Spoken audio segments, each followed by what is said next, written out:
কে কে দুর্গা? ও sorry, আমি আবার অপু দুর্গার কথা ভাবলাম। কালচারটা আমাদের স্টেটে একটু বেশি তো। আরে হ্যাঁ হ্যাঁ, জানি জানি, 10 হাতালা একটা অদ্ভুত মহিলা। এই যে এই ভিডিওটি যদি কোনো একজন মুসলিম বন্ধু বানাতো তাহলে কি হতো? তখন তো বলতে, ওমা হে ভগবান, মুসলিমরা আমাদের ধর্মের বিশ্বাসে আঘাত করেছে। এখন তো আপনাদের মজা লাগতেছে ভিডিওটি দেখে। এই কাজটি যদি মুসলিম বন্ধুরা করতো তখন আর মজা লাগতো না। এই ভিডিওটা সমগ্র ধর্মপ্রাণ হিন্দুদের আঘাত করার কথা। আমি মৃত হিন্দুদের বলছি না। হিন্দুদের মধ্যে অনেকজন মানুষ আছে, হলে হোক গিয়ে, না হলে যা খুশি মানে করে আর কি। যাই হোক, যাক, আপনাদের কাছে অনুরোধ, প্লিজ এরকম ভিডিও বানাবেন না। আমাদের সামনে আরও 3টা 4টা ধর্ম আছে, তো কই তারা তো তাদের ধর্ম নিয়ে এরকম করে না।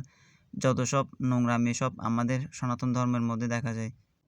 এখন এই ভিডিওটি দেখেন, 3 4 দিন ভক্তি সহকারে মাকে পুজো করবে, এরপরে ছুঁড়ে ফেলে দেবে। আরও ফেলে দিচ্ছে, দেখুন এটা নাকি বলে বিসর্জন। কতটুকু উপর থেকে ফেলে দিছে। এইটা হচ্ছে বিসর্জন আমাদের সনাতন ধর্মের। তো খুব দুঃখ লাগে এরকম ভিডিও দেখার পর। আর সবচেয়ে হাস্যকর বিষয় হচ্ছে যে সনাতন ধর্মের মানুষের এরকম অধঃপতন কেন হয়ে যাচ্ছে আস্তে আস্তে। এই যে এই নপুংসকের কথা কি বলবো। এই যে এটা হচ্ছে করোনা ভাইরাসের সময় গণেশকে পুলিশের ড্রেস পরাইছে, তারপর আপনার নার্সের ড্রেস পরাইছে। আমি জানি না লক্ষ্মী নাকি সরস্বতী, বোঝাই যাচ্ছে না, এরকম অবস্থা করে বলছে। কিন্তু এটা হাস্যকর বিষয় হলেও অন্যরা কিন্তু এটা মজা নিচ্ছে। এটা যদি মুসলিমরা করতো তখন, মুসলিমরা তো দেখতেছে, ওই জন্যই তো মুসলিমরা প্রতিমা ভাঙচুর করতেছে। ওইটা যদি দোষ হয়ে থাকে তাহলে এই যে সনাতনীরা যা করতেছে এটা কি?